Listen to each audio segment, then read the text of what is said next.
Good afternoon, everybody.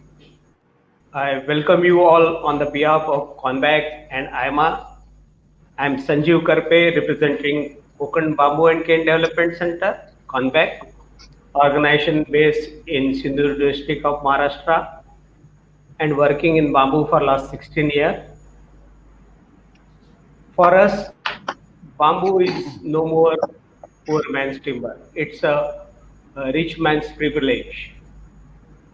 And Konkan Bamboo and Cane Development Center is trying very hard to make this material mainstream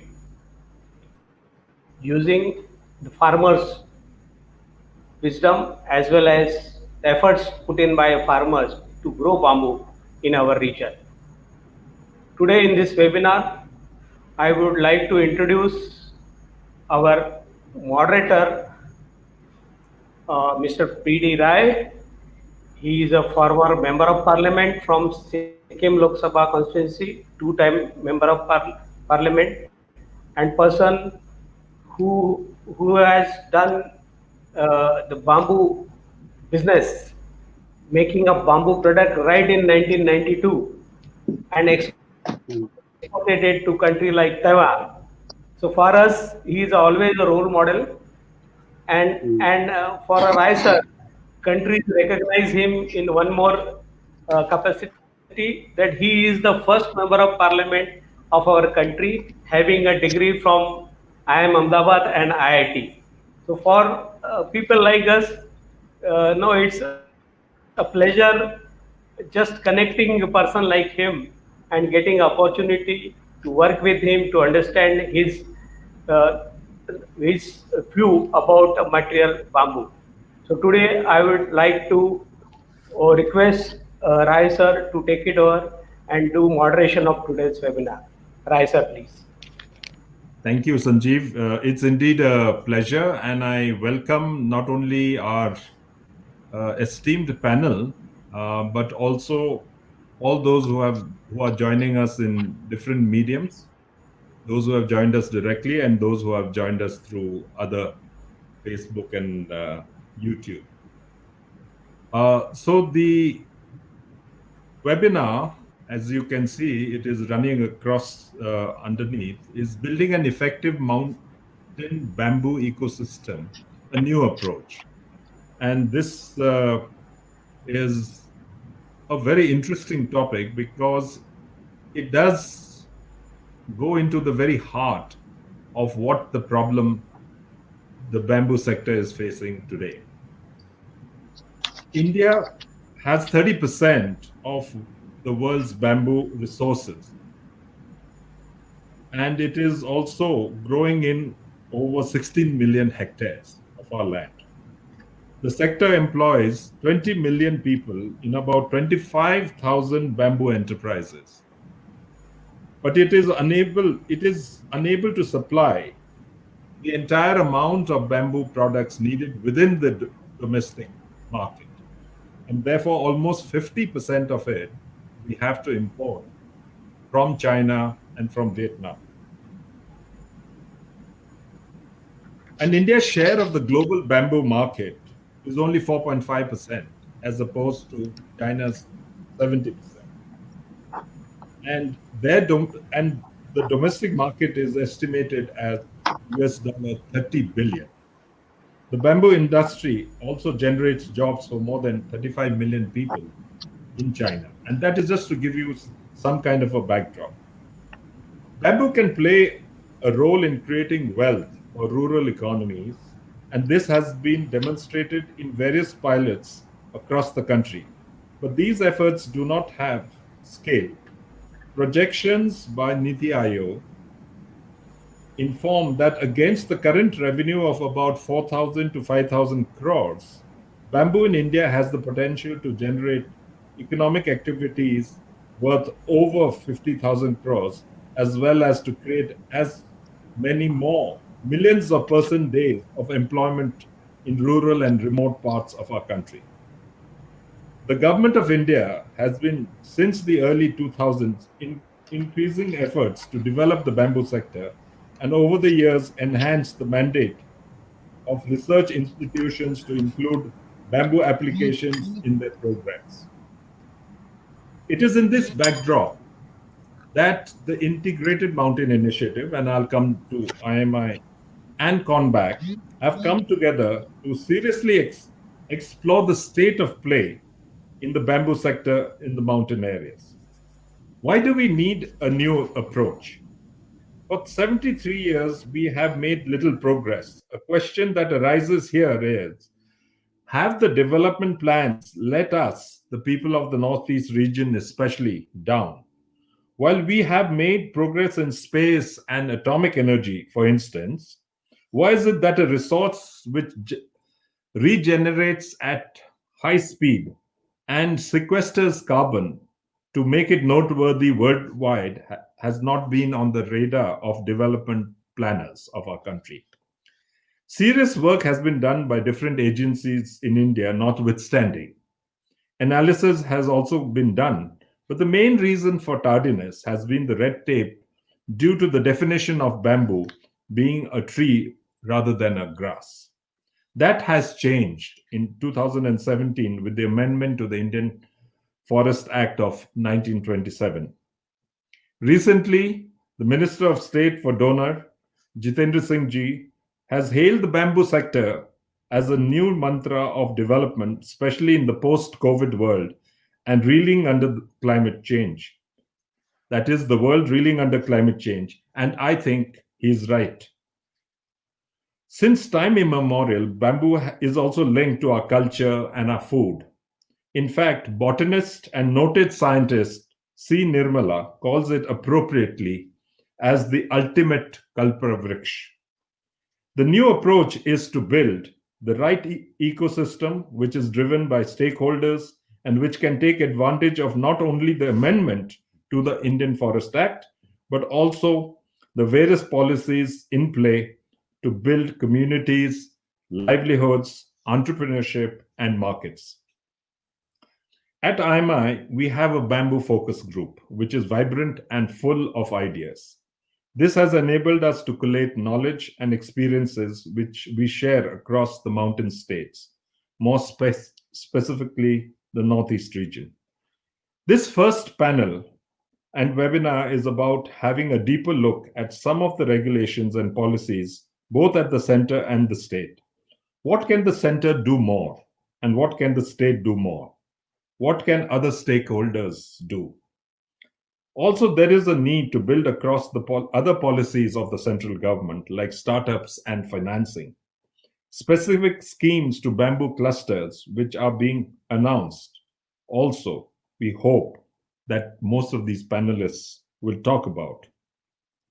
We would like to bring about clear outcomes, and we do not lose sight of the sustainable development goals, which are as important in our scheme of things. So without further ado, let me first introduce the Integrated Mountain Initiative. IMI is a civil society organization registered in 2013 with a vision to make India proud of its mountains.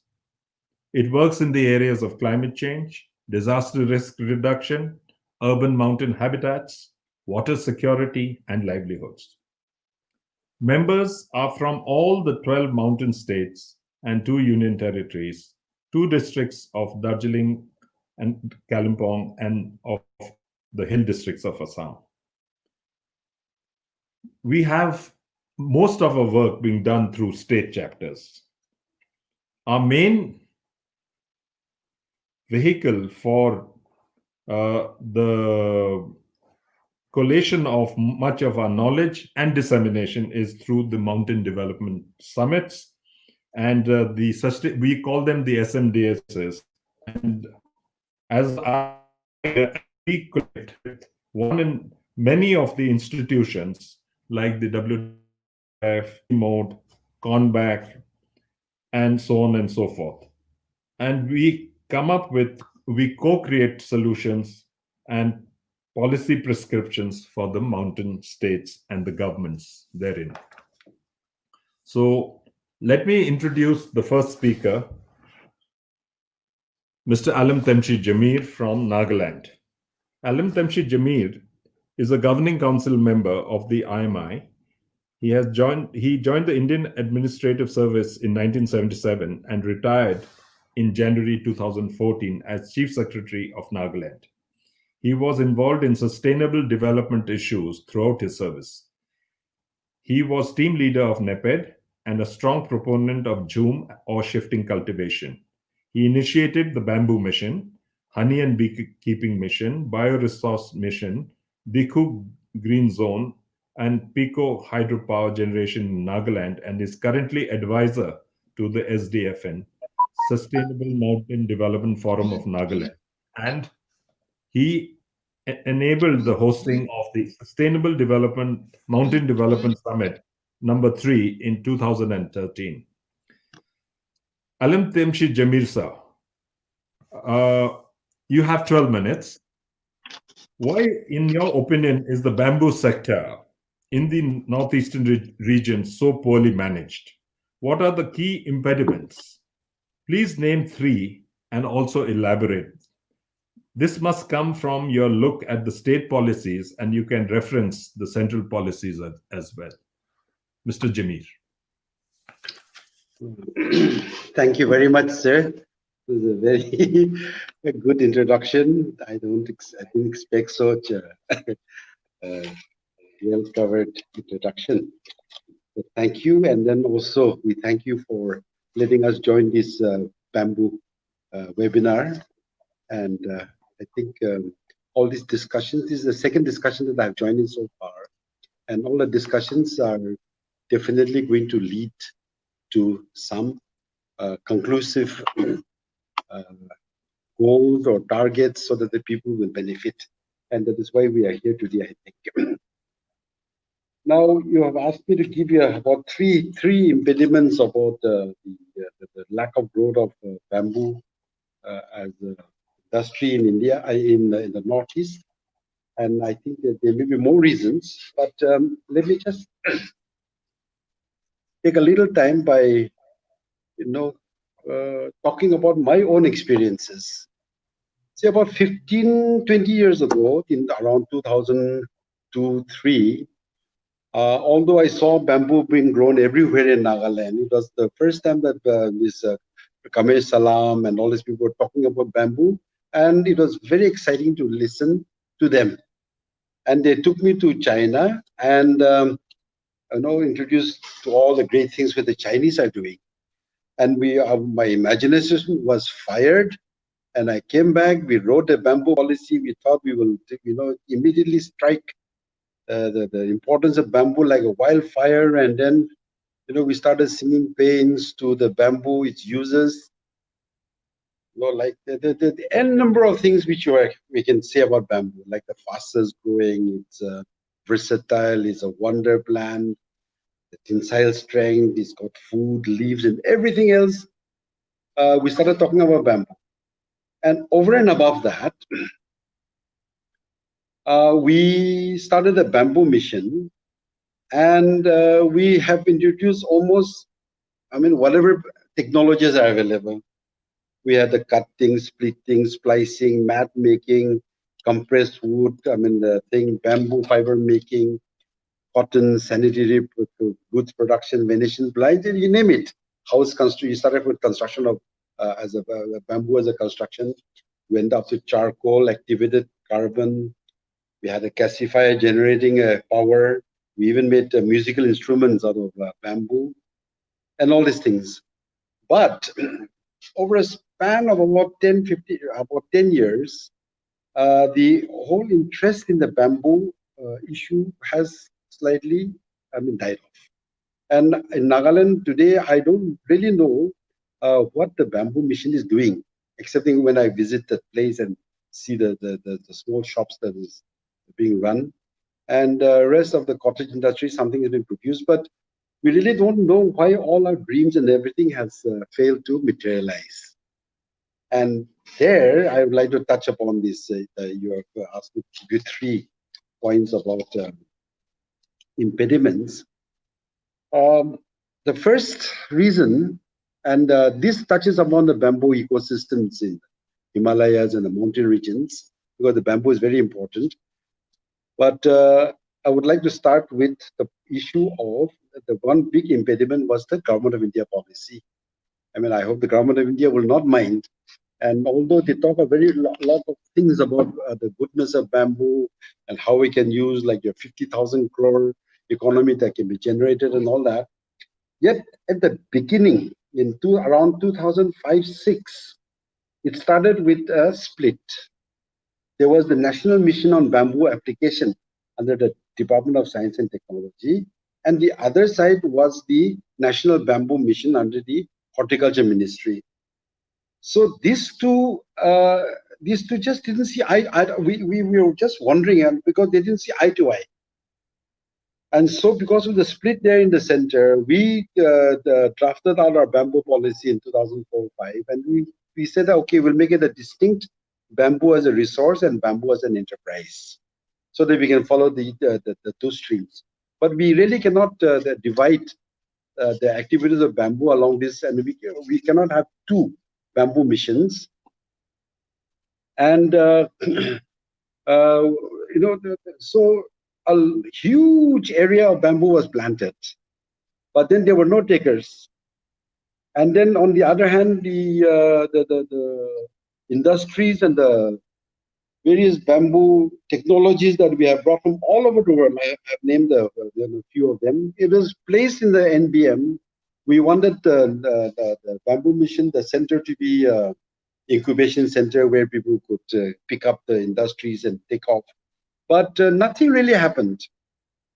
And all the bamboo that is wasted has gone away.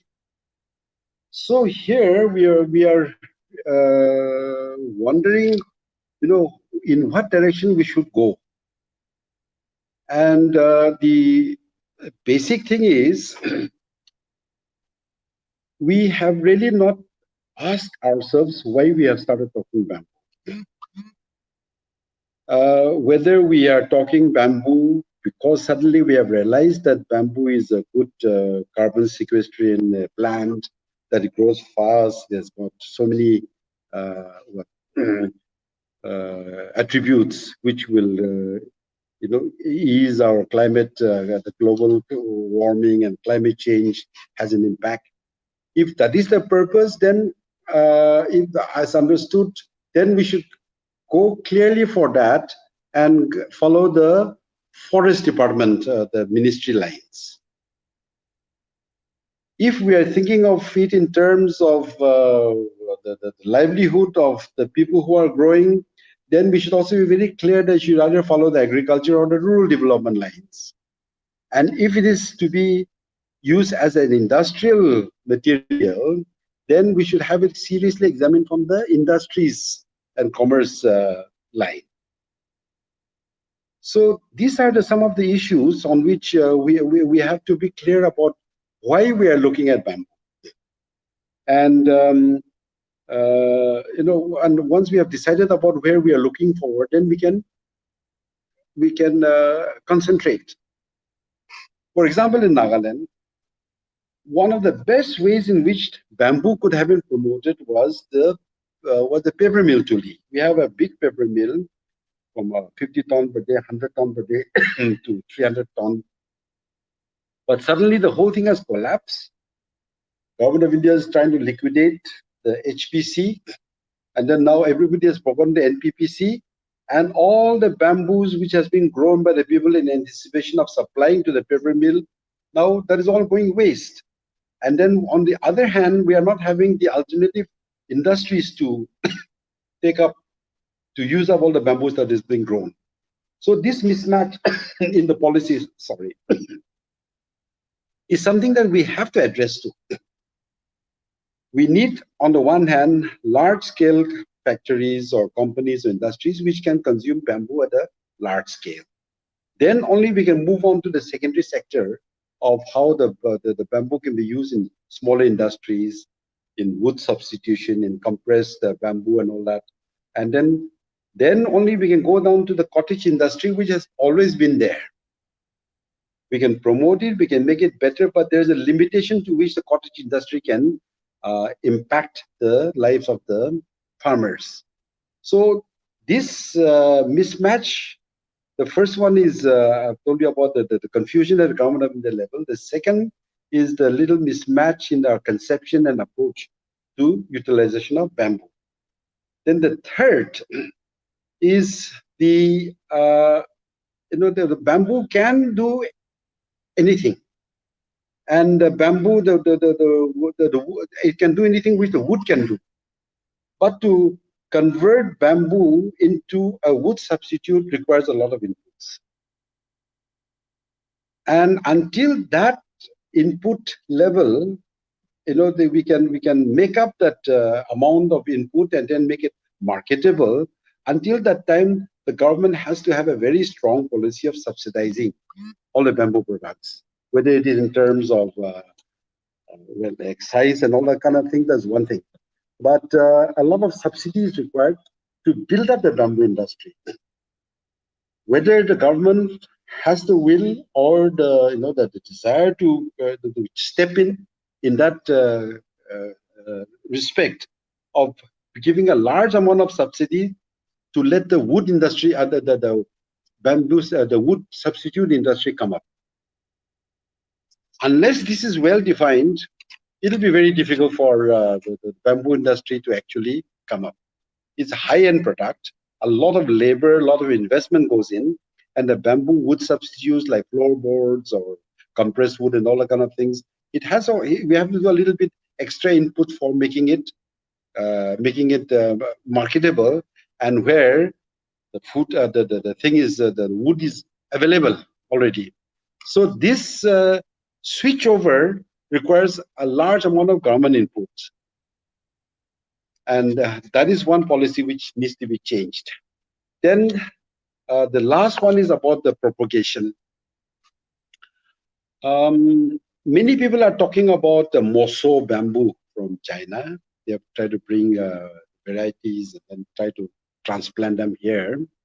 Well, if it grows, I heard that it grows because of the snow and frost and all that kind of things. But supposing it grows, I don't know whether it will be actually able to replace the bamboo which is indigenously available.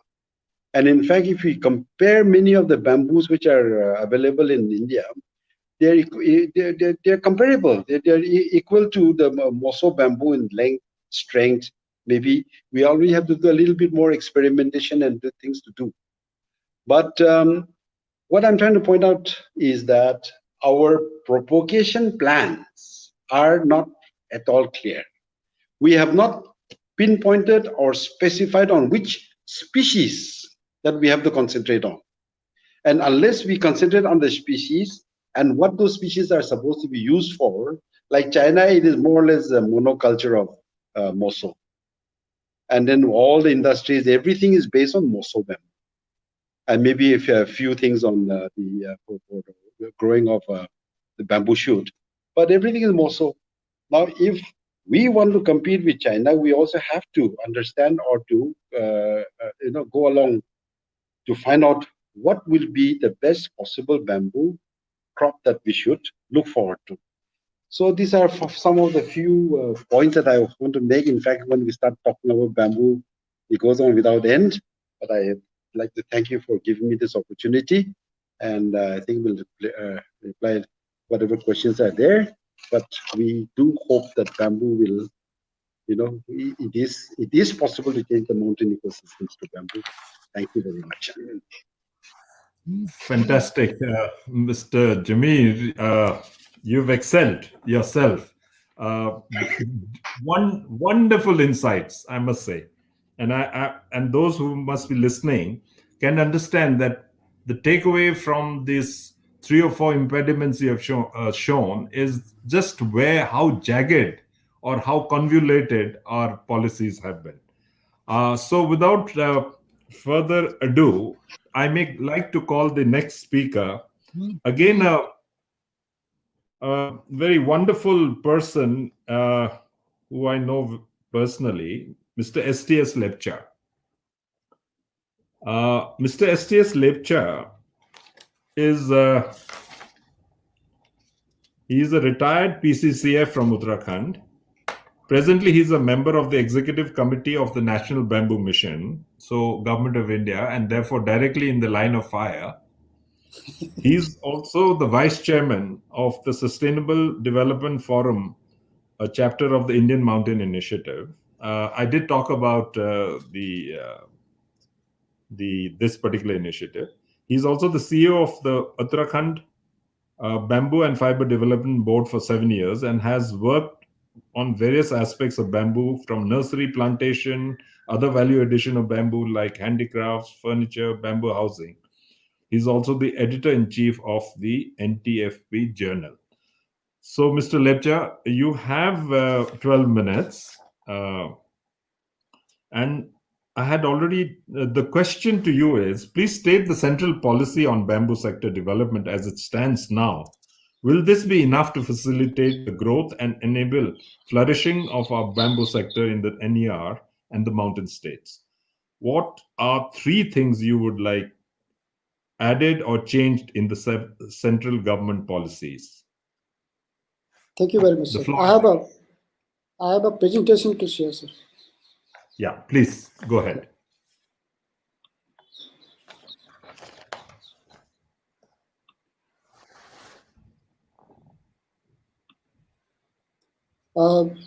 Thank you very much for giving me opportunity. I have divided my talk into 3 parts: background of bamboo industry, central government policy on bamboo so far and status, then suggestion or for improvement any policy matters. So just I would like to talk about history of bamboo industrialization in India. Am I audible? Yes, so, you're audible. Yeah. But the bamboo business was started by publishing a book, Bamboo Sea of British India, in 1896 by Mr. Gamble in FRI, Dehradun. So afterwards, in 1923, William Reeds, he produced craft paper in bamboo and in FRI. After that, they have signed agreement with Orient Paper Mills and with Odisha, Birjanagar, Odisha. Till 80, we used to make lots of, India was the leading bamboo paper till 1980. So slowly started diminishing, maybe many regions, not getting the raw material from the forest and environment rules and something like that. And India is the first country to manufacture textile from this thing, bamboo, Gwalior Ram Limited. And during late 50s, we have done all piloting in FRI, bamboo lamination, bamboo ply, bamboo boards, bamboo cement reinforcement. Till late 70, 74, I think is the last year, used to, in FRI timber branch department, they did timber engineering on joinery, all this thing. The BSI standard was started there only. So there's something wrong with our system. Why we lag behind? Maybe we cannot protected natural regeneration after because of fire and grazing, and we did not manage our forest well. Bamboo forest culture operation was almost forgot, and after 70s, mid 70s, we did not do any innovation research on bamboo and bamboo products. And since 60, we have started shifting paper mills to eucalyptus and poplar, but we have not started shifting our bamboo plantation in the non-forest area. That may be the reason we are left behind. But if you see, the China, we lost during 70s, but China started in 80s. So from 80 to 85, they were like us in pre-industrial process. See, you just read the red part. From 86 to 92, they have jumped to industrialization stage. After that, they have done rapid industrial development 93 to 91. So they have laminated furniture, bamboo wood composite, flavonoid, particle boards, whatnot. So after doing experiment on Angzi, they have expansion period. They have expanded into other part of China. So their produce also they have changed. From panel, they have concentrated on fiber, textile, bamboo leaf, and veneers. See, from 2000 now, the transformation period is on high environmental friendly products, uh, such as bamboo and PPP composite, bamboo biomass fuel pellet. See, from 80, you can see these their income from bamboo from 80s almost zero to this is old data up to 13, 12. It is almost 120 million yen. See, if you see, this is also China industrial process, bamboo forest area and road construction. This is what they are done in different industry. You can concentrate on this bamboo fiber and charcoal and drinks. See, from 1915 to 1920, they have increased their production on fiber 60%, charcoal 61%, and bamboo drinks to almost 100%. And another interesting area is the road construction inside the forest is just double. And their value will be increased from 117 billion RBM to 300 billion by 2020. So that is, it is the comparison the Indian bamboo industry and Chinese bamboo industry. See, they have done so much of innovation work. See, this is the latest bamboo winding composite. They are making pipes, big pipes, and they are using in petrochemicals, all sorts of technology they are using. This is just one example. And from primary processing, primary to secondary, they have moved to tertiary industry in bamboo. Just like this is a Japanese concept of bamboo bath or forest bath. Now they have moved as a medicinal tourism in China. I think total they have a 25% income is from service sector. So this is the history, but now I am coming to the policy. As Jamir Shah already told you, why we did not do well in first NMBA, National Bamboo Mission, and NBM. So there was a problem of, what should I say? That is the absence of linkages between farm and industry. So we didn't concentrate. One department started planting. Other department installed industry, but there was no interconnection with them. But the national NBM too try to bridge the gap in between this what was the flaw in first mission. So it is it want to do more entirely on bamboo value chain rather than doing compartmentally and silo.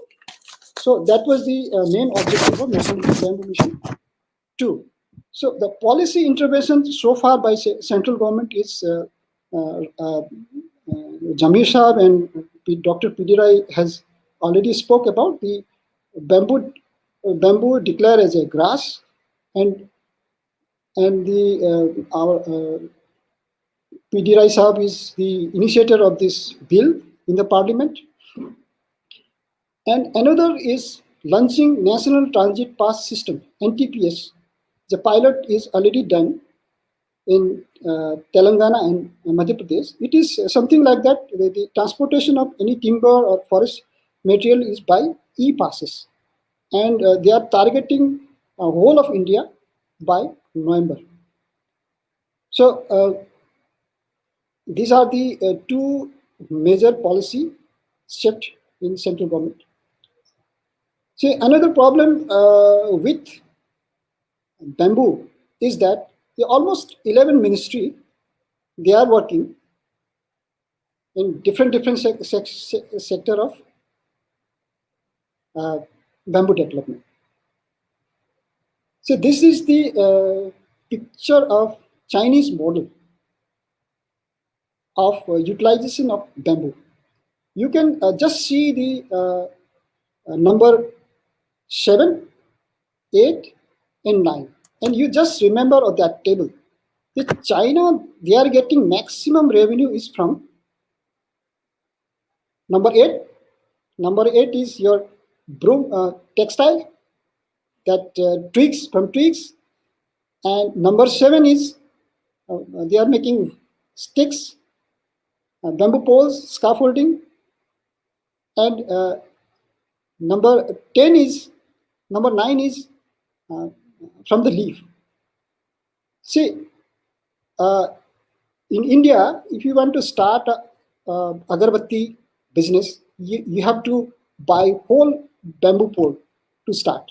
So that is why we are having 80% wastage in one industry. So in China, that means they have commoditized entire bamboo into 9 parts.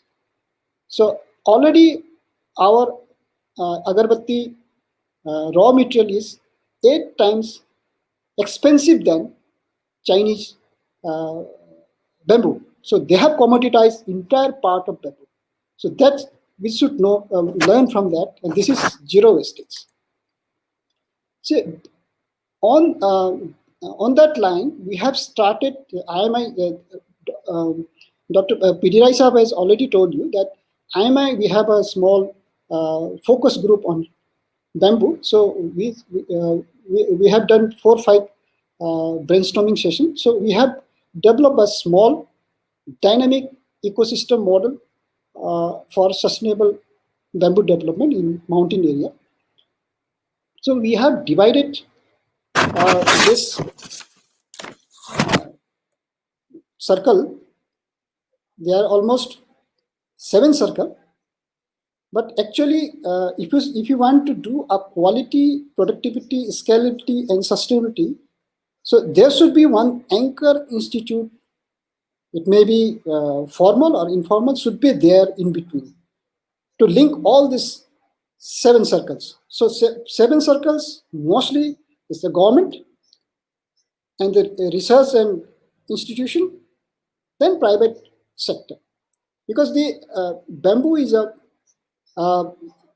almost end product specific species. So if you plant wrong species, then you will have a problem. As Jamir Sahab already told you, so Nagaland has a problem with paper mills. So that bamboo cannot be used in different industry. So we need the support of research and technology. Then market has to be developed. We have to bring private players and supported by financial support.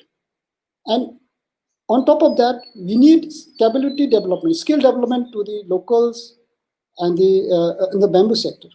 So we have to involve university, research institute to do further research and technology development and innovation. So these are some suggestions. So having learned all this lesson from China and brainstorming session, we thought that we should encourage bamboo's special economic zone model in each state. It may be more if it is a bigger state. So it will at least integrate the security of supply side of bamboo and demand side of development on the value chain. So the SEZ should be maximum 30 to 50 kilometer, or in the plains area 100 kilometer, because one bamboo plywood industry need 250 to 300 hectares of captive plantation. So we need a cluster plantation, and there should not be any wastage. It should be zero wastage, so that every parts of bamboo will be used. So the other ancillary industry will come in that area, along with major industry. For example, one bamboo panel flooring industry is there. So from wastage, from leaf, you can develop bamboo tea, bamboo wine, some bamboo drink, something like that. And in the top part, you can develop textile and agarbatti sticks, something like that. And charcoal, wastage from charcoals.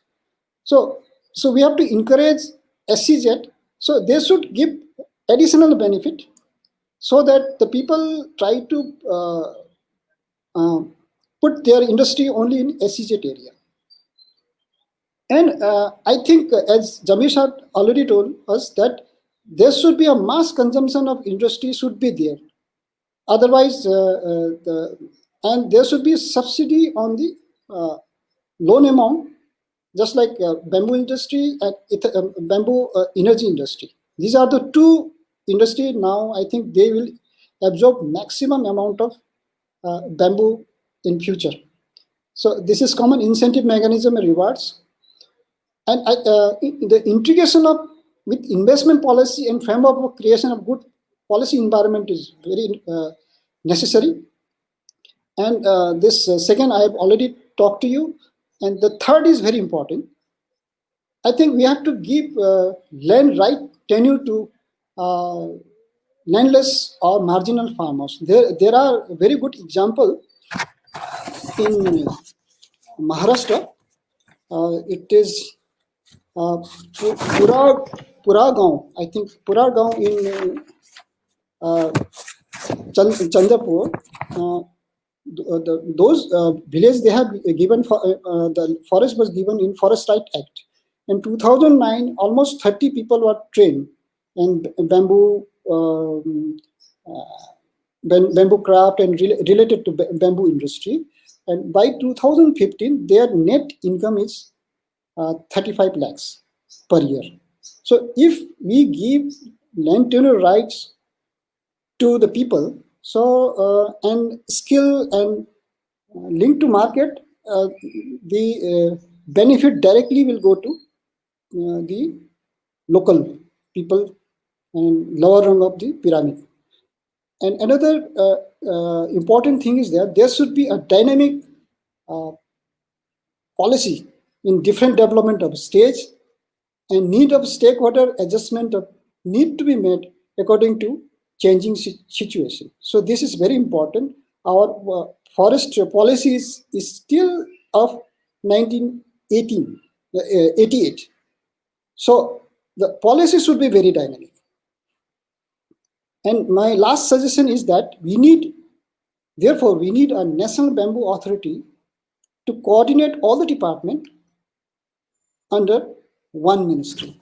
So take away from this, my lecture is that 3 points is there.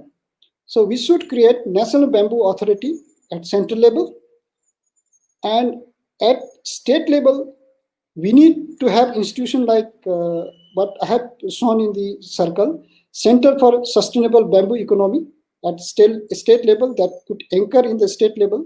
So if you want to do implementation perfectly, then we need bamboo special economic zone at the implementation level. And I hope it will boost environment friendly, inclusive growth, bamboo industry with fulfilling sustainable goal. Thank you very much for giving me an opportunity. Thank you, Lipchaji. You have really taken more time, but you have dealt with the subject in great detail. Thank you very much. Now I call on Mr. George Jenna from Tripura. Mr. George Jenna did his master degree from Tamil Nadu Agricultural University, Coimbatore, and has joined the Indian Forest Service in the year 1996. He has worked as the Deputy Conservator of Forests and become the founder of the mission and mission director of Tripura Bamboo Mission, which is the apex body to formulate, plan, and coordinate the bamboo-related activities like plantation, value addition, design, development, promotional activities, initiatives, capacity building, etc. in the year 2006. And he has also worked in tea, and in the as a commerce director. And currently he is the CEO of KAMPA, the Compensatory Afforestation Fund Management and Planning Authority of Government of Tripura. So, Dr. Jenna, thank you for agreeing to be on our webinar. How difficult is making a state policy for the bamboo sector development effective under the present central policy environment, as has already been outlined? You may refer to the recent amendment of Parliament. Thank you very much. And the Tripura experiment is something we'd like to hear from you. Thank you very much, sir. It's a great honor to be a part of the eminent panelists. I have around 8 slides, sir, 3 on my past experience, 1 on my state, and 1 about the learning, and 3 suggestions. The bamboo is one of the 4 gentlemen, I call it, in the mountain ecosystem. The orchids, the plums, the chrysanthemum, and bamboos are the gentlemen of plant biodiversity. All 4 are in your Sikkim, sir. It's a great. And the small problem in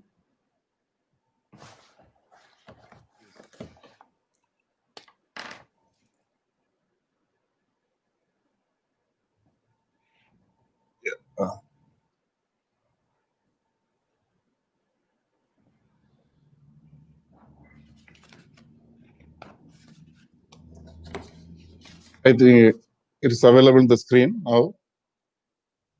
Yes. So I'll be talking about my experience in the bamboo sector for the last 20 years and the suggestions, how we should take it forward. As you said, the bamboo business. Make it into slide mode, so that everybody can see it. Slide presentation. Yeah.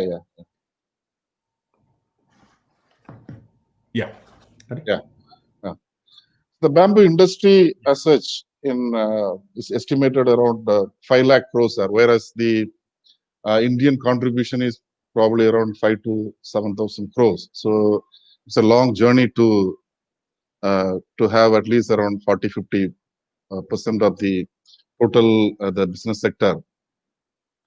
When I talk about Tripura, out of our 16 million hectares of bamboo in the country, in the forest areas, it's a very small state, around 10,000 square kilometer area, and 1/3 of the area is under forest. The beauty of this place is that most of the national awardees were from Tripura, and the Tripura is one of the leading supplier of the baskets, and it was the supplier of the bamboo sticks, and it supports almost 2/3 of the family households in the state. Earlier, the state of Tripura, where the bamboo was handled by multiple departments. The forest, which was taking care of the plantation part, the handloom and handicrafts department, and the industries and commerce department, rural department, to some extent, were taking care of the value addition part. And in 2001, probably Tripura was the first state to bring out a policy on bamboo, almost around 18 years back. In 2002, the state got associated with the INBAR, and in 2005 with the National Mission on Bamboo Application. Before the NBM, this NMB was created in the Ministry of Science and Technology. Now it is got converted into Nectar. The first time in 2005, the state government had a multi-stakeholders meeting under the chairmanship of Chief Minister, and it gave birth to the formation of the TBM, the Tripura Bamboo Mission. where the chief secretary of the state is the chairman of the mission, and with all the secretaries of other line departments as members. What we did was preparing a strategy document, having a baseline assessment of what we were having at that particular point of time, 2006. What was the turnover of different subsectors in the, because bamboo, when we normally call, because it is presumed as bamboo handicrafts, but it has many subsectors. So we defined it and we assessed what is its contribution to the state.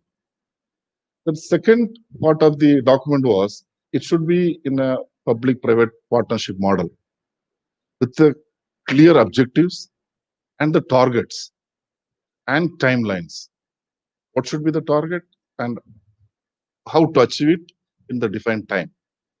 And the important part was it should be evaluated by a third party so that whatever targets were given, whether we could achieve within the time given. This in Tripura, sectors were divided into agarbatti sector, the plantation part, the handicraft sector, and the industrial sector. So it was treated as a different compartments or different departments within the bamboo, so that each team works on that. The second was to convert the attitude of that it's a household activity. We started making it an industrial activity, so that the division of labor comes, and it should not be a part-time activity. What China has been doing is that it has entirely converted the bamboo into an industrial activity. The third is bamboo. In India, we have around 125 species and another 11 introduced species. But all the species are not very economically important. So,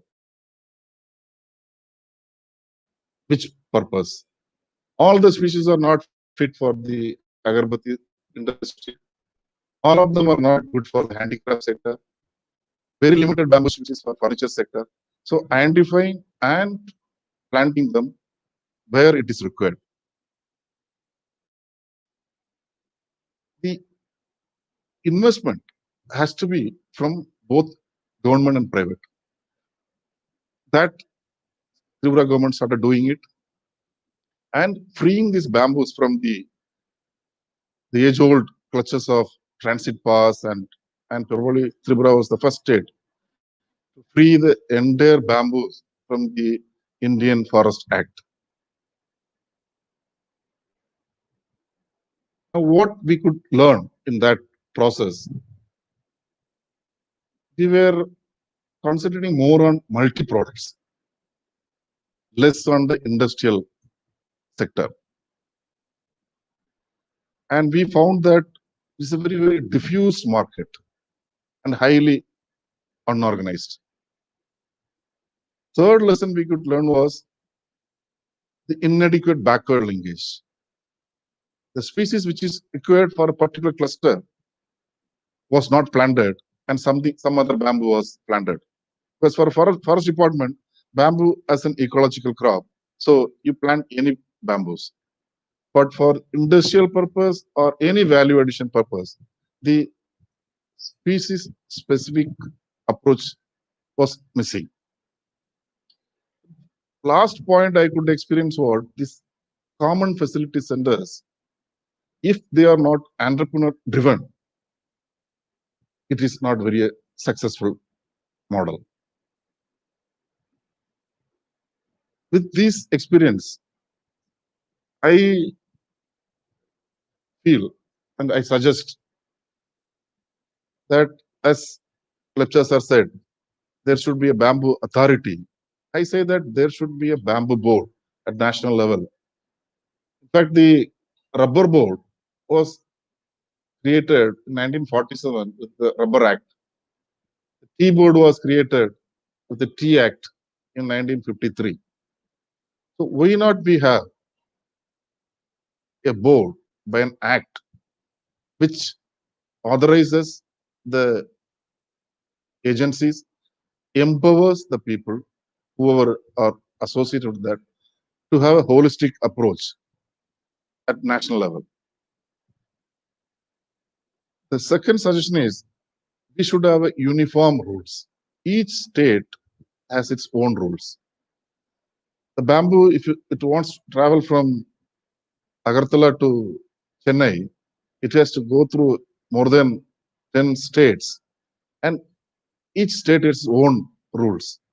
So it should be totally taken out, and it should be uniform process so that the person carries from one place to another place does not face any problems. Third suggestion at national level is most of our bamboo products are still not standardized. If I ask that what is the standard for an agarbatti or incense stick which we are using at our home on daily basis, there is no standard. So each product has to be standardized as per our BA standards. The state level suggestions, the compartmentalized approach of plantation one side, the industrial activity or the handicrafts activities other side is totally taken out. There should be a holistic approach from plantation, and in the value addition sector also, which sector is all the states will not be able to do the same activity. Some states would be good in paper industry, or some states would be good in the bamboo industrial products. Some states may be good in incense sticks. Our annual requirement of incense stick is almost 50,000 tons. 95% we are importing. When it was a manual stage, in the manual sticks up to 2012 or 13, Tripura was contributing almost 70% of the sticks to the national market. So the states which have that particular species should concentrate on particular product so that there's a less competition and the efficiency increases on that particular product so that we'll be able to compete in the international market. The strategy has to be, instead of seeing bamboo as a bamboo, we should divide that bamboo into different sectors and we should concentrate. And the value addition or the promotion approach has to be from farm to market. The farmer should get the enough returns and the industry should get the required species, and the product which are made should be marketable. When we say industrial promotion or industrial upliftment, normally in Indian context or in the international level, the private investment is must. Since it is a very, very, very unknown sector, many industrialists or many people who are having money may not be very much willing to come in the front. So they have to be handheld and given all the support by the state so that this sector becomes a sunshine and the poor man's timber becomes a rich man's privilege. Thank you very much. Thank you very much, Jawad Saab. This is fantastic. I think you have brought home many of the practical issues facing states. And if you combine whatever you've said with what the first speaker, Jamir Saab, spoke, I think there is so much of insight in both of them. And I think there's a lot of, there will be lots of questions, I'm sure. So, with that, we can move to Dr. Tamal Sarkar, our next panelist. Dr. Sarkar is DPhil in the economics of cluster development. He is 25 years of experience in industrial development with special reference to MSME. He has extensive hands-on experience of over 2 decades in cluster development and specializes in cluster development, poverty alleviation, sustainable development, and innovation. He has authored a number of policy and methodology documents in the area of cluster and value chain development, poverty alleviation, and resource-based planning. He is also a pioneer trainer in the area of cluster development. He has over 50 publications in the MSME cluster economics. Dr. Sarkar, you've already heard from the previous speakers a lot of talk on clusters and on the issues of policy. So I would, despite all these issues, how can we develop a MSME-driven bamboo cluster in the Northeast region? What are the key elements to take care of in the overall design? Please share your thoughts with us. You have 12 Mr. minutes. Rai. Yeah. I will probably take less than that also. Thank you, Mr. Rai, and thank you for giving me an opportunity to speak. I will not speak much about the qualities of bamboo because I think it has been widely covered, and the scope of whatever areas the bamboos can be looked into, that has also been covered to a great extent. So I will look at it from a cluster viewpoint because my knowledge is more about clusters as compared to bamboo, and so I have few suggestions which I will give straight away, and then we can explore that thing. Whatever we have seen so far in the name of bamboo, which is happening in the country. I mean, Northeast is not an exception. I mean, is that we are mostly into a typical product which is called in the craft sector, in the handicrafts, or mostly in the area of utilities, or you can say decorative products. That's number one. Number two, the market is very local in the sense that whatever is created hardly may cross the local heart, or if at all the local heart, maybe the local district, at the most the state. And even if it is at the state level, then in a maybe one or two or three shops, maybe the state, the state department shops or government shops and things like that, and that's about it. So, but if you look at the global scenario or maybe the national scenario, some of the studies which we have seen in these days is that 50% of the bamboo products are in the housing and construction sector, roughly, very broadly, and the rest is mostly you can say in the area of lifestyle products and toys and things like that. And then again, in the lifestyle products is mostly in the area of furniture. Now, these are the things which are hardly being looked into when we look at as a bamboo as a source of livelihood. So, when we speak of livelihood, we generally say that you cut a bamboo, you make it into small pieces and make some utility products. But the question is that why can't we take bamboo for the promotion as a very important livelihood measure in the area of housing and construction sector? Because if you see, even after COVID, there are two products which are in huge demand, even in the bamboo sector. That's in the housing and construction sector. That's an area which is one of those, and it's ever growing. It never stops actually. So my first suggestion is that Northeast, I believe, is the prime supplier of bamboo. But whenever it supplies bamboo, it, as far as my knowledge goes, there is hardly any organized farming. It is mostly forest or maybe in the reserved panchayat areas or wherever the tribal peoples have their rights to cut the bamboo. That's an area that they cut the bamboo and they sell the bamboo uh, on a need basis, but not in a very commercial, with a commercial mindset. Number one. Number two is that when you sell a bamboo, you actually are, the only value addition is cutting and putting it on the truck. But if you see that, that if the way this bamboo, if they are absolutely used as per the IS norms, they have to be properly, uh, you know, uh, what is it called? You have to properly treat it. And if you can give a treated bamboo, then the value addition that you can do at the level of the village or at the level of of the state is very high.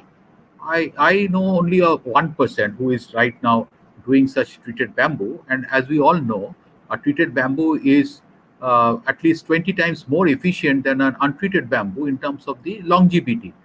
And that's one of the reasons why people still do not have maybe much faith in bamboo, because we are, most of the time people are not getting those types of treated bamboos which are actually required.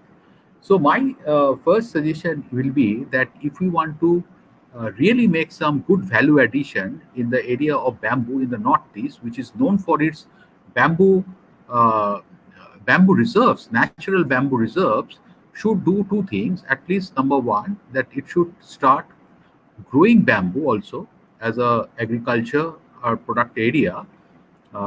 The feasibility I am not much aware, because it has to be looked into by agriculturists. I may be wrong, but definitely I would like to tell that, to go into the area of selling of treated bamboo. Now, how much does it cost to create a such a facility? It's experts are here, but I don't think it will cost anything more than 10 to 15 lakhs to create such a facility, or maybe 20 lakhs or 25 lakhs, and working capital. But if you have already huge supply of bamboo in your backyard, that capital needs also goes down drastically, and it can be converted into this thing. Secondly, if you are treating bamboo, then why are we not going into furniture? Because furniture, and also there is knockdown furniture. So that's an area where there is hardly any production. I mean, we are working in 9 states in bamboo, and I I think I can count in my first finger or first two fingers that how many people are actually making furniture. And there is a huge need, because if we do furniture, the amount of wood that will be saved is mind-boggling. I mean, the value of furniture which is there, which the country consumes. I'm not quoting a figure because I'm not sure, but it must be running into hundreds and thousands of crores. So that's an area where I think we should move. We should not be looking at smaller things, as some of the speakers have already said, and we should be looking at bigger things, which has high capacity. And rather than making that, I'm not suggesting ki wherever they're making, we should stop them. They should definitely continue, but we can convert the bamboo into a huge bread earner, livelihood, and a proud livelihood, and not a livelihood like which is not looked down upon. It's a very proud livelihood. We can earn keep thing if this is taken as if we can convert our traditional our thought processes into these two products. Now, how can we do this thing? I think that there are various government of India schemes which can help do this thing. One of the schemes which I always pronounce, it is one of the best schemes I have ever come across, is called this Furti scheme, skill for upgradation of rural and traditional industries. And it has a huge scope for creating such small clusters in all parts of the state, where there is a huge support uh, for creation of such infrastructure, and supporting people to supporting the village community to create such infrastructure and go into such types of training. It has training support, etc. Everything is required. And there is also a new thing which is there generally in infrastructure schemes, which are generally the government of India or any other state government previously. They used to have a scheme, which the schemes were meant for infrastructure only at the central level. But under this scheme, there is scope where we can give, tools, small tools to the people at the local level, so that they can also use those tools and can create this thing. So we can have this type of a scheme, and the schemes goes up to a support of 5 crores. But believe me, I think that this is a huge amount of money and might not be needed also. One can do a very good infrastructure and things like that even with a 1.1 crore rupees. So if there is number of schemes are too high, if the number of scope or the state government is thinking of too high, I don't think it's a huge uh, you know huge amount of money is required to give employment and to give support to the people. My back of the envelope calculation suggests that even with the support of approximately 25,000 to 30,000 rupees per person on an average, we can create huge amount of employment right back in the backyard based on the traditional competitive advantage product activity, that is raw material.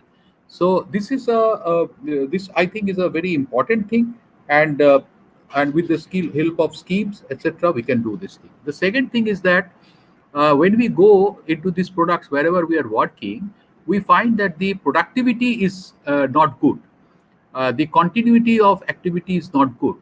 And when we talk to the people, we understand, we find that there are various reasons for this.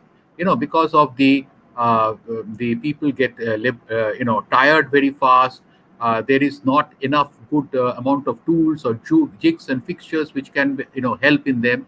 So I think that we as an organization are going to do some studies with respect to the ergonomic issues and the issues of what sort of jigs and fixtures can be given. As some of the honorable speakers were saying, that we can go for standardization, product standardization. I have been to Kimin in Arunachal Pradesh and Kakoi, and there they are making a thing called Muda, and no two Mudas are actually the same, because the types of jigs and fixtures they are using is they're handmade, and they are differ depending on how tired that lady is today. So how good is that jig or the fixture that they're making.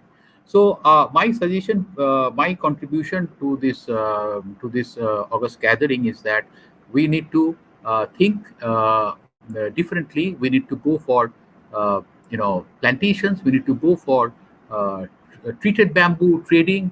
We need to go for furniture. We need to go for making the bamboo production, bamboo activity a pleasure, by providing appropriate jigs, fixtures, and appropriate and doing ergonomic studies.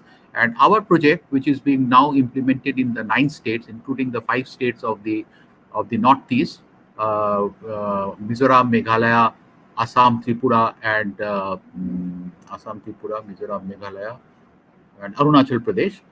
We are going to be there for another two more years, and let's see how we can also help or support the target of the state governments to promote more livelihood in the bamboo sector in the northeast.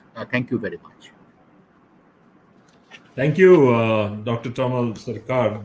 That was very informative, especially since you have drilled down to some of the more practical stuff that can be done. And I think you've identified how value addition can actually kickstart some very interesting results as a result of also synergizing it with some of the more interesting offerings from the central government.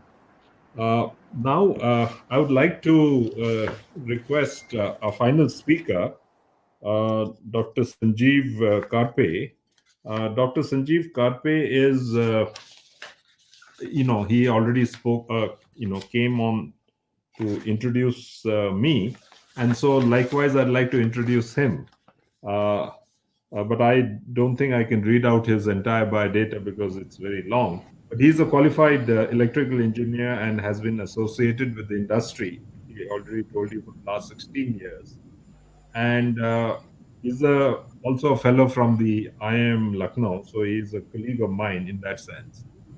He's a founder director and of Konkan Bamboo and Cane Development Center, an organization working for sustainable development through the use of bamboo as a resource and implementing various bamboo projects successfully over the last 16 years. And he's on the task force of INBAR, construction, and so on and so forth. But it's very interesting that he runs an organization which has bucked the trend in terms of how they have been able to make bamboo really work, not only for the organization but for the people, for the farmers alike. And so uh, we brought this case study for our viewers and for those who have joined us today, to show that even under the most trying of policy uh, problems and impediments, there are some ways of getting things done. So, Sanjeev, you have the floor. 12 minutes. Thank you very much, sir, giving me this opportunity. Uh, Today I'm here to present a case study, and that's why I would like to take example about two species. One is basically uh, species grown in, say, Western Ghats, Sindhu district of Maharashtra, and another is basically species which is Bambusa bulkova. And I would like to uh, share a story how we have used these two species to convert uh, this into a success story. So let me first share my screen.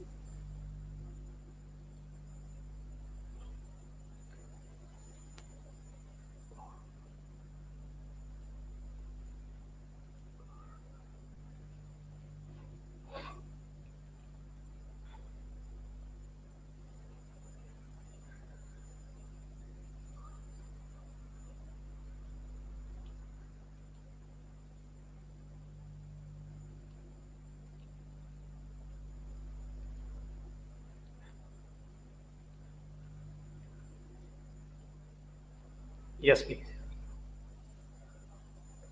So this is the species Dendrocalamus toxae, which is a typically 2-inch dia bamboo, 50 dia bamboo with a usable length of less than say 15 feet.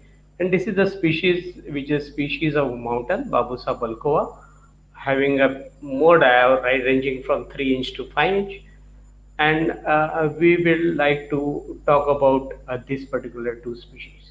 The first thing which we did is to set up a pressure treatment plant so that the properly treated raw material is available to the entrepreneur who wants to do value addition.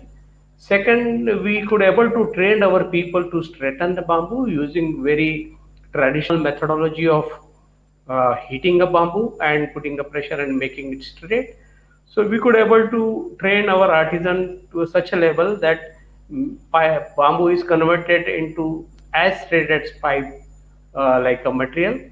Using the same technique, our people started bending a bamboo very uniformly without creating any burn mark. That also gave us advantage. Then we set up a facility of doing a primary processing in a unit using a few specialized machines. And once you have a treated and graded material available for an entrepreneur, then things are very easy. This is just like a commodity. You can go into the convex unit and buy even a single pole of a bamboo of particular size, particular diameter, particular shape. We started with initially furniture. We started making these type of furniture. We got a good response from the people. People started liking this, but we quickly understood that this furniture is not acceptable by the people, say, living in cities, living in a flat, and they so we understood that this traditional looking furniture is not acceptable to them. So we decided to introduce contemporary design, keeping in mind the liking of people living in cities, and we started making furniture like this, and basically introducing cushions, lot of cushioning, and different type of colors to match a decor of a wire. No, like again marrying with a different material like a jute.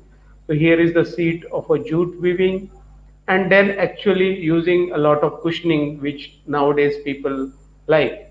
And with this type of a changes, we understood that now this is the furniture which is acceptable to the urban crowd. And then we decide to set up a large facility where furniture is produced in numbers, because many time you see that no buyer need in well in time and in quantity, and you should able to do that. So we are fairly successful it in doing in number, and we started finding that out that yes, this type of furniture is well accepted by the market. Then we decided to venture into construction, keeping in mind that thousands of farmers started growing species Dendrochronos toxi in our region, whom we have trained to adopt a better farming practices and putting more efforts and more money, and that bamboo need to be consumed. So we started with initially simple landscape element, and targeting a tourism industry, because Goa is very near to us. We could able to penetrate in a Goan market. Our artisans could able to make this type of a bent bamboo structure which look like just like a pipe, and slowly then catering to the 3-star and 5-star hotels requirement of doing shacks or restaurant for them. Then we ventured into cottages. We started building a small cottages made out of bamboo. All the pictures what I am showing you here are the product done by us for different clients, and this gives us confidence that yes, bamboo can be option for a tourism industry, particularly for the cottages. But then we decided that now it's time to consume more and more bamboo, fulfill aspiration of a farmer who are growing bamboo using better farming techniques. So we decided to start building a bigger buildings with bamboo, and then had decided to set up this structural prefabrication unit where all the components can be prefabricated in a unit. And once you prefabricate a construction component like this can be packed and sent to site through the trailers of a longer length. And this is the construction actually on site. So we started catering to the bigger buildings, and you will see the uniformity and straightness achieved by our artisans. No, you will have a question whether this is a pipe or bamboo, but this is absolutely bamboo, and this uniformity could be achieved by our artisans. We got a chance to construct this 10,800 square feet of a structure for one builder in Hyderabad. This is a clubhouse of one builder for their eco-friendly villa project, and we use a combination of Bambusa balcova and Dendrochronos toxi. So mountain bamboo and bamboo from the Western Ghats is married here, and then we could able to create a story where people started believing that yes, aesthetical, beautiful, and durable structure can be made with bamboo in India also. Then we got a chance to work with one more builder from Bangalore, very renowned builder SRK Infra. Mr. Jerry Rao was one of the partner, and we made this welcome lounge for their project at Nandi Hills in Bangalore. And this gives us this gives acceptability to bamboo construction in a builder community. Roofing material used here is also flattened bamboo shingles. First time we use in our country. They are manufactured in our factory at Kudal in Sindoor district, and after that, we got an opportunity to work with the government of Maharashtra. This is a research institute being set up by a forest department. This is all 9 building, complete 1 lakh square feet of a campus. We did this work. This project is nearly completed now, and due to this project, we could able to sort out many pending issues about the standards, about how to do the testing, about the rate analysis, about the standard acceptable rates, and all these problems we could able to sort out. And now there is a case study where the government is also fully convinced that yes, bamboo can be a mainstream building material, and this is a place to showcase that big project completely using bamboo and ramp walls can be made. After that, we decided that now it's time to start constructing building just like a pre-engineered metal building. You need to really do all detailing and design intervention in such a way that the time on the site to construct or to erect should be minimized. So we got a chance to work with Raja Rajeshwari Temple Trust. This is a bankway we are constructing for them with 24-meter span, 500 people sitting capacity, and you'll see all the trusses are made in our factory like this, and this is the actual erection on site. So this is a 24-meter span structure with 50 feet highest tall building, and you will see all the detailing is done just like any other metal prefabricated building. And I am extremely happy that now with this 2-inch dia dendrogonous toxic bamboo, we could able to prove that yes, bamboo construction can be done in such a way that it can compete with any other traditional technique we have in our country. Then the major question came about the price. We decided to check whether our prices are globally competitive or not. We got a chance to work for Wardrobe Austria, which is high-end brand of Hilton hotels in Maldives. They had this resort where the restaurant is to be built using bamboo. So we participated into bid, and we could able to beat all Chinese as well as Vietnamese players, and we got this order. All the bamboos are bent like this in a factory. The prototyping and assembling is also initially done in the factory, and this is the work actual on site. And due to this, we could able to prove that yes, with Indian bamboo and Indian manpower, we can be globally competitive. We can beat China, world's leading bamboo player. We can beat Vietnam. We can beat Indonesia. And this particular project got a recognition of world's top best 16 waterfront restaurant by CNN UK. So this gives a clear-cut indication that yes, Indian bamboo and Indian technology can be globally competitive. Now it's time to change the mindset of the Indian people to accept bamboo as a mainstream material. And the great thing is happening is the new international airport, which is coming up in Bangalore. This is 12 lakh 30,000 square feet of a terminus, completely done using bamboo as an interior. This is the owner of this airport is an American company. Architect is also American, and this is the render images of that structure. Work is already started. About 30% of work is already completed. This is 3,000 crore rupee job uh, presently being done by one German company, because in India we don't have any player who can really have the required capability to do this 3,000 crore rupee job in 1 year. And now it's time to be really prepared to take this type of opportunity and not to lose any opportunity in India and abroad also. And I'll request everybody to be a part of this, and no, try to make this bamboo as a mainstream material. Thank you very much, sir.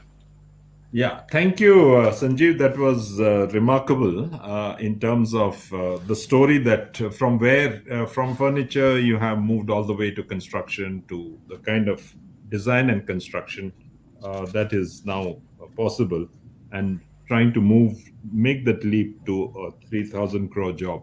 which will also be possible in the future. So, with that, all the panelists have had their say, and we have about 30 minutes, for which I think there are many questions which have already come. And but before that, what I would like to do is quickly ask responses about a minute, 2 minutes from our speakers. So let me start with Mr. Alim Tamshi Jamir.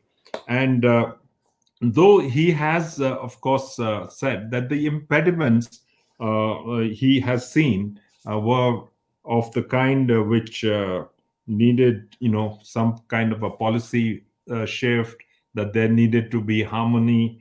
Do you see that now that you have also listened to the other speakers, do you see that policy shift which you and the impediments that you have said of getting industries and others together, do you see that happening, and how quickly will that take place in the not so distant future? Yeah, I think that it's very hopeful how Mr. Lepcha has presented, and then the other gentleman from Tripura, I'm sorry, I forget his name, but the Jenna. setting up of an authority or a bamboo board. I mean, these are the need of the hour. Then a lot of research and development, which Lepcha has spoken about. All these things will definitely, to speed up the process by which bamboo can become into a commercial commodity. Bamboo definitely has all the potentials.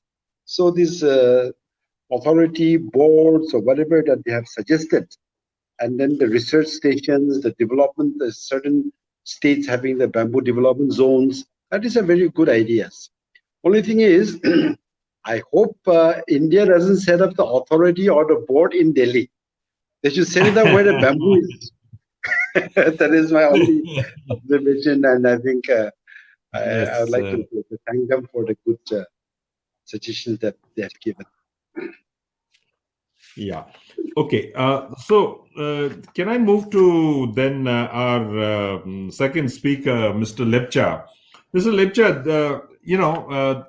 you've already seen that the acceptance of an issue like the Bamboo Authority or the Bamboo Board, and since you are in the middle of all this, how hopeful do you think you are in that it would come to fruition? And if you want it to come to fruition, then what must be done? And like Mr. Jamir has already said, it should not be housed in Delhi. It could be housed in the Northeast, where most of the bamboo is available. Could be housed in Tripura. It could be housed in Nagaland. So what is your take on this? Sir, so far in India, we don't have bamboo policy now. So we are on making. You see, it is in the process. So hopefully what we are thinking initially is we have to go step by step. As you know, you are in the parliament. So it is better to move to authority. It is easier to, just like a National Highway Authority, they have a power and they are managing with so many departments. Then if it is mature, then we'll move to board or something like that. So board, I think that will be take time. It has passed to, I think, Rajya Sabha, Lok Sabha, Rajya Sabha, it will take time. I think authority will be better. And I hope if it is moved to, say, Guwahati or some Shillong or something like that, that will be better. Actually, if you are in the midst of bamboo, then only people will think on bamboo. Otherwise, Delhi is too far. Yes. Delhi is really, really far when it comes to, the mountain issues. And that's why the IMI is really working extra hard. Mr. Jenna, I think, this whole issue of, you must have heard the last speaker, our Sanjeev, has talked about how they are now in the process of even standardizing. And you talk so much about standardization. So do you think that now we are moving in the right direction and in the correct way to figuring out a way of building the standards that are required for every product? He did talk of two major species, one from the mountains and one from the Western Ghats. You think that is possible? Yes, And sir, it's for that, possible. what kind of an authority do you think can do that? What does it require from from the government? I think Yes, sir. the standards, the Indian standards are already there. They haven't done anything. Sir, that's what I talked about, the board or authority. In the Ministry of Textiles, there is one institute called Bamboo and Cane Development Institute, which is situated in Agartala. It's a national institute, should be taking care of all the bamboo artisans and research on that. Since the time was given only 12 minutes, I didn't elaborate it. This institute could be upgraded into a national authority or board, whichever is possible easily, and they would be able to coordinate it. So Sanjay Korpe said about the building material standardization. I said there are thousands of products on bamboos. For example, the wood flooring and the panels, which are being manufactured in a couple of industrial units in Northeast, they had to run pillar to post to standardize and get the BIS standards so that it could be included in the CPWD manual or BMTC, Building Manufacturing Technology Council. My proposal is that there, if there is an organization which will coordinate the entire thing, it will be easy for the entrepreneur, and it is possible, and we are in the right direction. Probably the state means I'm not talking about the federal states. As a union government, we should be coordinating these things for the betterment of the entrepreneurs. Okay, thank you, George. This is very interesting. Dr. Tamal, Sarkar, I think what is. I mean, you heard the last speaker talk about just the way in which they have moved up the value chain, right up to the point where they are saying they're looking at that leap of faith, I guess, to move to 3,000 crores. In your opinion, is that the way to go, or is there a easier way? Or is KONBAC has done it, but they perhaps if you look deeper, they probably had a few other very nice good things going for them. But for the general industry, for the general the mass of people, where we are looking at livelihoods and so on and so forth, how would that work?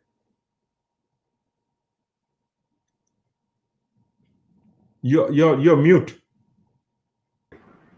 Thank you, sir. I think it will be a combination of the village community and the industrial community. So while the bamboo is just like any other. We have international investment seminars, and where people come and invest in like in telecom, plastics, and whatnot. But I think bamboo is a product where there is a huge scope for international, global investment and also national investment. And if the availability of raw material, that's one of the major issues of the industry. And if that issue is being taken care of, and we can combine that with the investment by the private sector, whether it is national or international private sector, along with a policy of the government. I will say, of course the central government is of course there, the union government, but also the state governments, who, especially the northeastern states, where bamboo is just like a gold like a gold mine for the northeastern state because of the privilege that the Mother Earth has given there.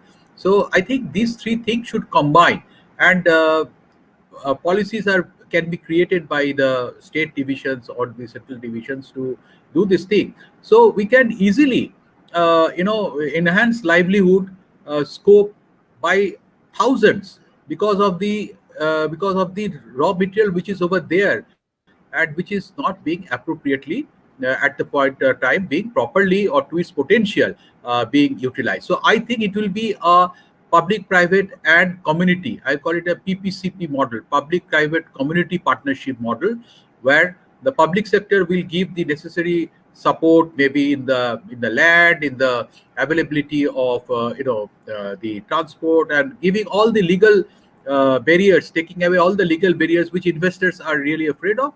The investors giving the money for the private for creating those infrastructure and the working capital, and the raw material and the labor coming from the local people.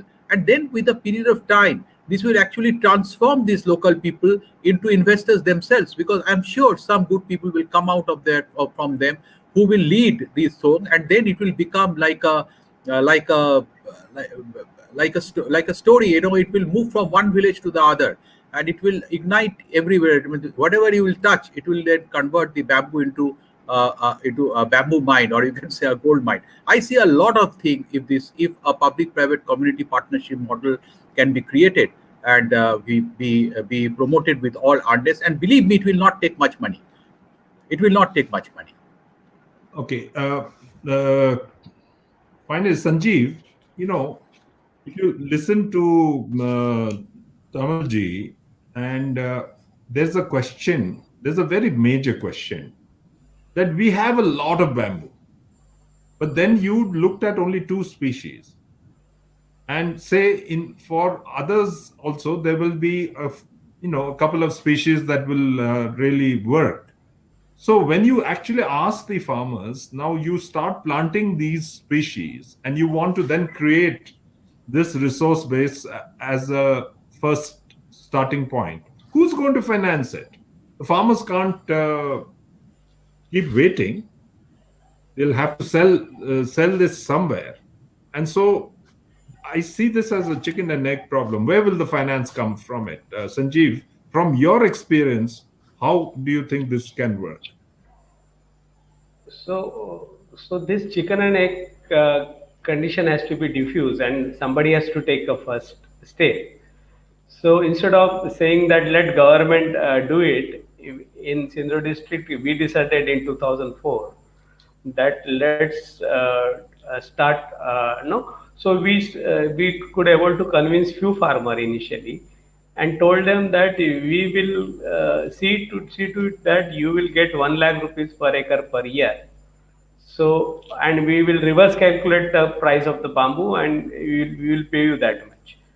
And when actually people started doing farming, then we found that the species which is grown in Western Ghat don't give you price more than don't give yield more than 5 ton per acre per year. So to give them 1 lakh rupees per acre per year, you need to pay them 20,000 rupees per ton. And then hence we decided that to pay them 20,000 rupees per ton, you need to make a value added product for the niche market initially. And no, the farmer who kept faith on you need to get a reward, and we could able to do that. So what I am trying to tell here is that even a place in a Sindhudurg where the farmer, we need to compete with Alfonso mango growing farmer and cashew nut growing, we could able to do it. So if we can compete and beat Alfonso mango growing farmer, and bamboo can be the option, then in the country it can beat any other crop in the, and any other farmer can get sufficient reward out of this farming. Only thing is who will start, whether chicken is first or egg is first. So we for ourselves decided that we will start first, and I think every drop in the ocean counts. So somebody has to play a role, small or big. It is going to give you the result. But the follow-up question to you, Sanjeev, is where did you get the money initially So to we could prime able to this pump? we could able to convince farmer that you grow bamboo, we will pay you the right price for this. Farmer took a risk, a little bit of risk, and did that. And the risk taken by farmer is due to farmer is now more worried about the erratic changes in atmosphere. Their crop is failing due to erratic changes in atmosphere, and that is going to happen again and again. So it's time that farmer needs some solution which will not make any difference with any erratic changes in atmosphere, and bamboo is the right solution for that. Excellent. So now the next question is to Alam sir, which is coming from somebody from your state. His question is, or her question is, uh, Alam sir, from the Nagaland perspective, do you think government of Nagaland should revisit the bamboo policy in the state and make some improvements or additions?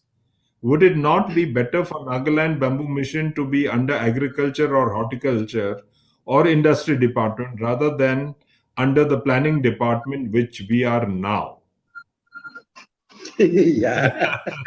Actually, after you had told, I've downloaded all the, I mean, thanks to Golan, I've downloaded the Mizoram, Tripura, Manipur, and Assam policies. And I've gone through the Nagaland policy. It's the same thing which was drafted way back in 2004. At that time, we were just starting, and therefore we had just thought of all the, in a hurry, we put in all the issues involved. But there are a lot of areas where the bamboo policy requires to be revisited. I totally agree with the questionnaire. And I think regarding the department under which it is to be placed, I would think it has to be multidisciplinary.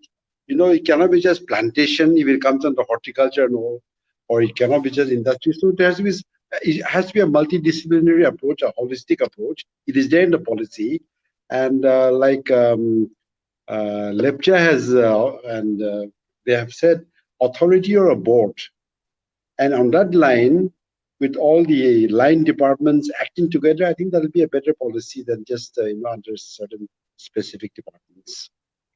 Thank you. Yeah, thank you.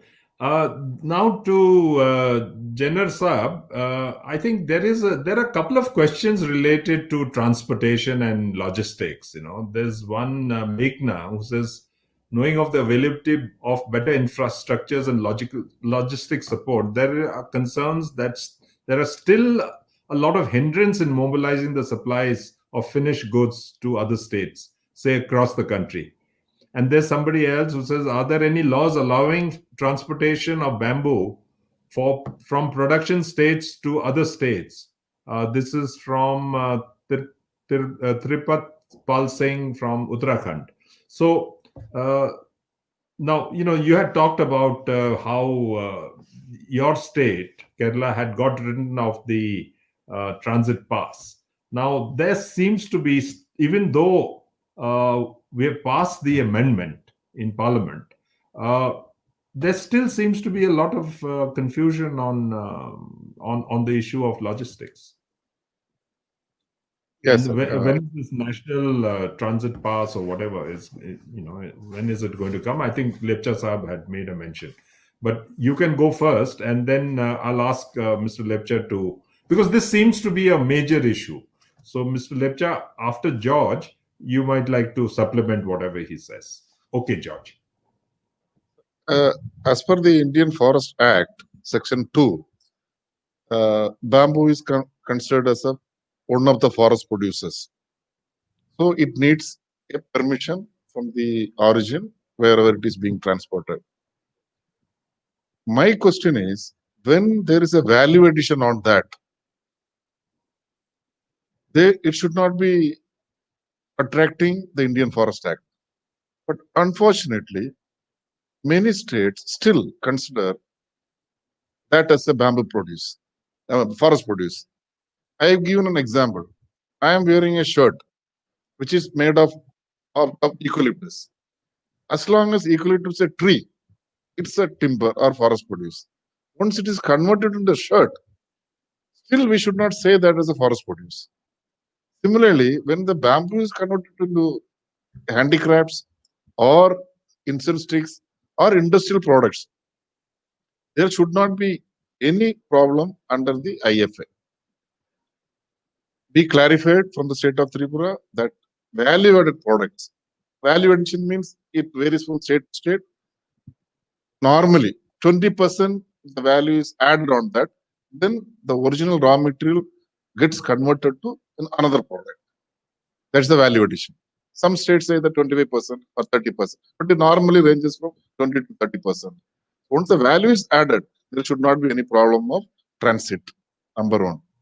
Number two, the logistics. Of course, I'm from Northeast. We had a lot of problem when compared to maybe around 10 years back. Now things are very much improved because of the train connectivity. The artisans have been suffering on the transportation cost. I can give one example.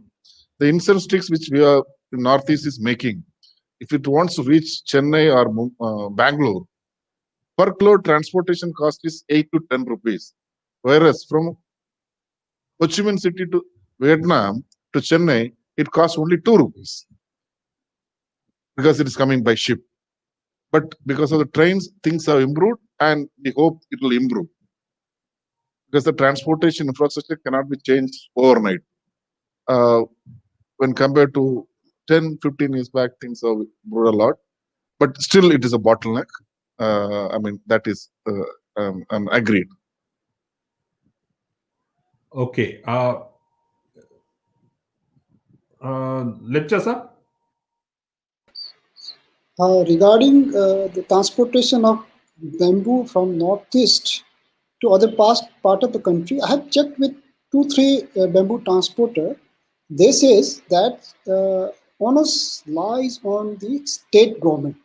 So what is that, sir? They one bamboo purchaser from Bangalore. I told him, is there any problem or not?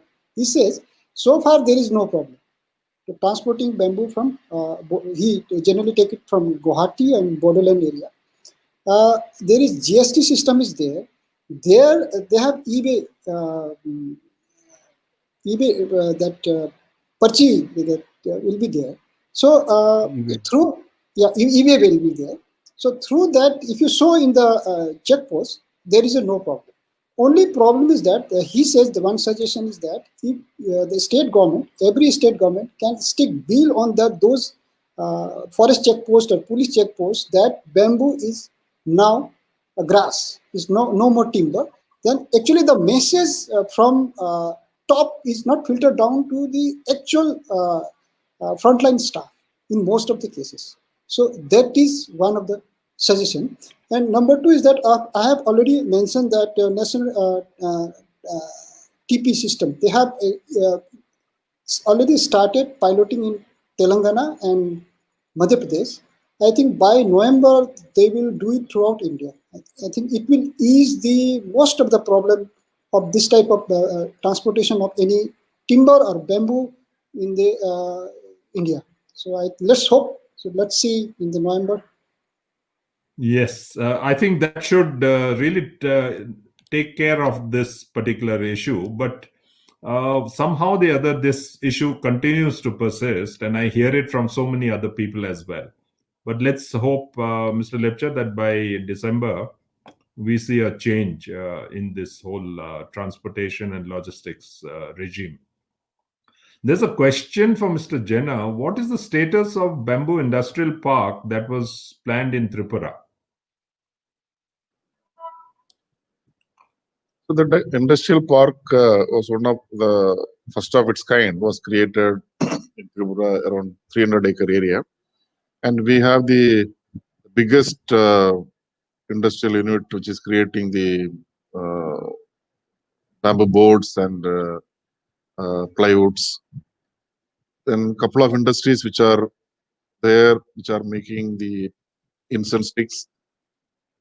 Then based on the waste from them, there are industries which are making the bamboo briquettes.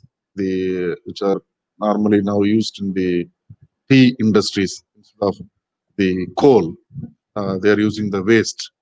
So, as lecturer sir said, in China, 1 to 9, I mean, from bottom to top, is used in different activities.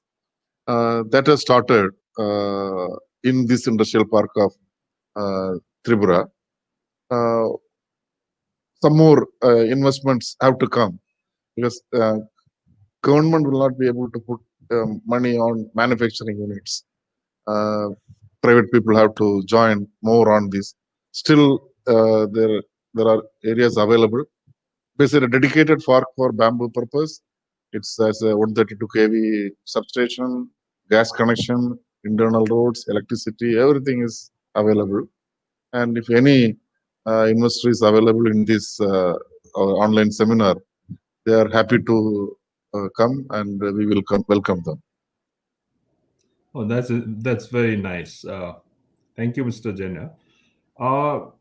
Sanjeev, there are two questions. Which one is that it is the states that undertake plantation, promoting cottage and large-scale industries and building ecosystems. The role of national government is to provide funds and some broad guidelines which they are as per their understanding. Please advise whether the onus should be on the states for lack of performance thus far.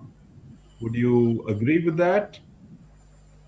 Uh, and then there is a structural question, but let's hear this out. So it's not only about a government; it's about responsibility of each stakeholder. If you see, if you visit a place like a say city like Mumbai and go to any furniture shop or crop shop, you don't see any bamboo product there.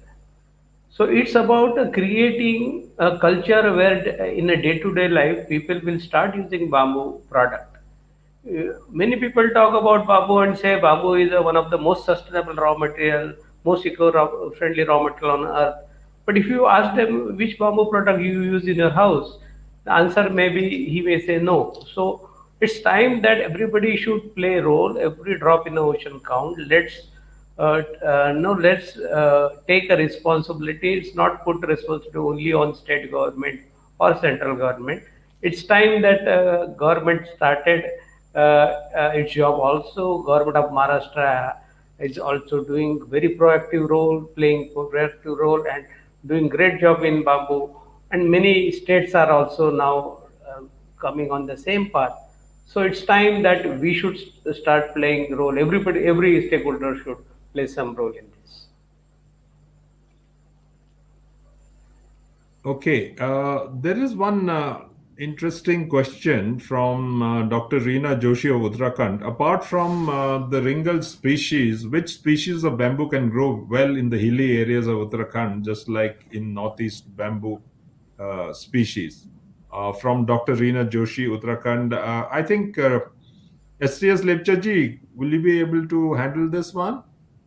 So I have observed in Uttarakhand, Dendrocarnamus somdebai, the big bamboo, it grows up to 5,500 feet. feet.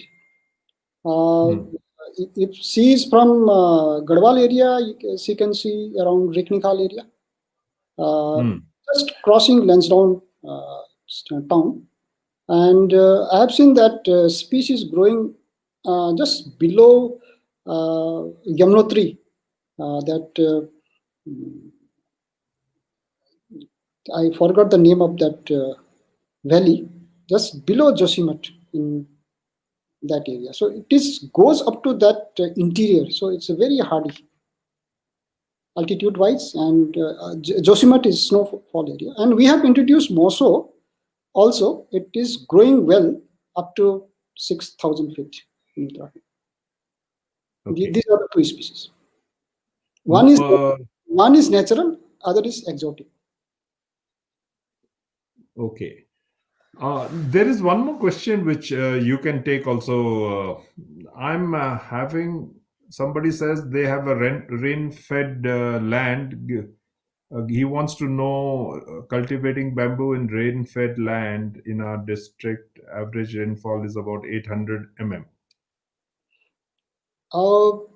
So generally bamboo thrives well above 1000 mm rainfall. So 800, he has to go for drip irrigation. So I suggest him to, if it is from central India or southern India, go for,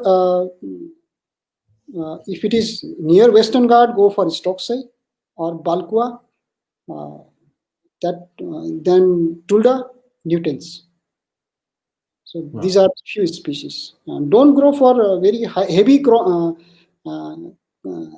species, because it will give more evapotranspiration. It will give more water to the atmosphere. So it will be not very economical for him.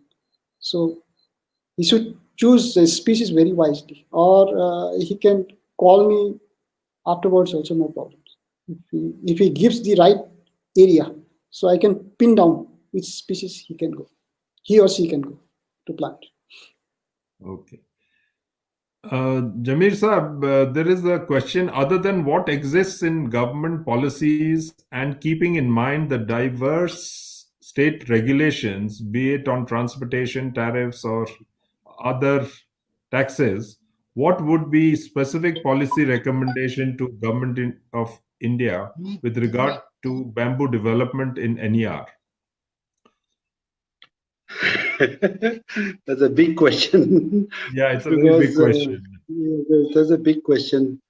I think the whole thing that we have been discussing, the whole policy issues that have been brought up, and the way in the magnitude of which the Bangalore airport has been built up, all this it takes a lot of will on part of the government, and apart from the will, a lot of understanding. That is what we have been driving at. So when the realization, the understanding of the uses of bamboo, its values, and the will develops, I think that's what I would promote. I mean, I would suggest, rather than not going into the specifics of excise and those kind of things. I've already talked about the need for a lot of subsidy in the production sector. When initially the bamboo commodities, when it is produced, will need a lot of subsidy for enabling it to enter into the market. Those kind of things would be good, but excise and all those kind of things, those are all a matter of details. Okay. Tamalji, there is a question whether startup or incubation center in Northeast region exists or not. If not, think in this direction. Yeah, okay. So, of course, I think, I'm not very sure whether how many startups, incubation centers are over there or not, because that I do not have immediately a data about it. But, so far as startups are concerned, they are very far and few. And one of the reasons why the startups are not there is that I think the knowledge about what a startup can do in the area of bamboo is very limited. For example, people do not have the products in mind, or the bamboo, and also they do not have the business plans which can help them in doing this. So we are working with we are right now working with around 10 potential startups. Two we have already grounded in some form. I mean, they are not very strong startups till now. One is in the area of bamboo straw, and that is a very important product. It comes from a very typical bamboo. I do not remember the name, which can be converted into straws, which can replace plastic straws, and also which can be converted into very good decorative area. Another area is in the area of bamboo bottles. So we are still doing a lot of experiments in the area of bamboo bottles and trying to find out how the bottles can be saved from fungus infection, and how we can create an interface with some layers of fine layer of copper so as to take care of that. And then there are scopes in other types of bamboo startups also, like for example, bamboo button. So button is a very important, they are used in trillions actually, and therefore, if we can replace plastic buttons with bamboo buttons, then I think it's a very good area. Some experimentations are already going on in the area of in Chhattisgarh. Then of course, bamboo toothbrush is very well known, but it is still not picked up that amount of hit in in this area. So that's also another place where we can look. So there are so many other, like, or for example, bamboo bulbs, which we generally use in the during the Diwali or the Christmas times, that can be easily be made from bamboo covers, which is just a very simple weaving technique, the way people make bamboo weaving. So it can, or bamboo coiling, both of these techniques can be used to create these types of things. We are also working on that to come out with a uh, with a plan, with a business plan. So, and then what we need to do is to popularize this thing among the students and the other community in the business schools, which is our target, so that they can get an idea of how to create these things and come into the picture. So this is an area. There are several other things also, like bamboo bicycle is also another thing, but it's very tough. We have not yet got a good business plan for this thing. So these are some of the bamboo charkha. That's also a very important thing, which can be easily which can be converting the traditional charkhas and into the wooden charkhas into bamboo charkhas, and that can go into a huge scope for making these types of things. So these are some of the areas where startups can come about. Anybody who is interested in creating a startup, may please contact us. We'll be very happy to help by creating their business plans and giving them trying to give them linkage to the necessary market that is as per part of our project. Okay. Thank you, Tamalji. And I'd like to just thank all the panelists. We have overshot the time, and that's because it was such an engaging discussion that we've had, and the takeaways from this seem to be quite a few. But just to mention a couple, I think we need to pitch for some kind of a bamboo authority or a bamboo board. Bamboo board means Parliament's approval, which means it may take time. But a bamboo authority doesn't is something that can be done as very, very quickly. So this is one major takeaway. We see that there are still lots of logistics and other issues related to the movement of bamboo products and maybe just bamboo itself between states. And this is another area that needs more looking into. And I think if by the end of December we can have some kind of a national pass, that would be another area. What was not spoken too much, but I think that is an area of again reform in the GST space and also in the incentive space. There is a lot of potential in processing of bamboo, ensuring standards, and having many more startups. But before that, I think we need to get our act on how we are going to get those species that we will be able to use into the farms of our farmers, so that both the farmers as well as the livelihoods that it will generate downstream will be ensured. So with these words, I thank each and every one who participated in this particular webinar.